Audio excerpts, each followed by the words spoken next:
Il faut, à un moment ou à un autre, qu'on se pose la question des rois mages en Galilée.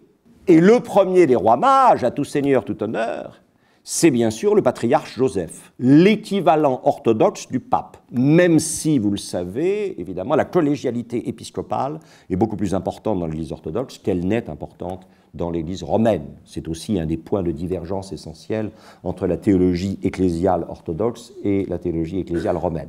Le pape Joseph est un homme charmant, je trouve qu'il est tout à fait fréquentable, sur une mule, qui rappelle l'entrée du Christ à Jérusalem, qui n'est pas sur un cheval, bien sûr, puisque c'est l'humilité que la mule représente par rapport, évidemment, à l'ambition sociale du cheval. Par contre, quand on arrive au deuxième roi mage, qui, lui, est l'empereur Jean VIII paléologue, alors là, on est à cheval et de préférence blanc. Et vous retrouvez dans la tête du cheval les caractéristiques des deux protomes qu'on a vus tout à l'heure, celui des Médicis et celui de Carafa. Vous voyez là, constamment, peinture, sculpture, architecture sont en train de dialoguer ce retour à l'Antiquité qui va permettre d'asseoir l'originalité de la Renaissance florentine. Et vous voyez que vous avez le visage de l'empereur avec sa couronne, et derrière l'empereur, vous avez toutes les possessions des Médicis.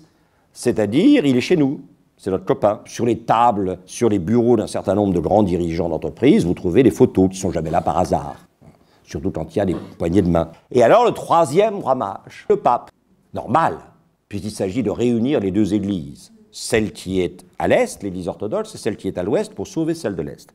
Et alors ça, c'est fabuleux.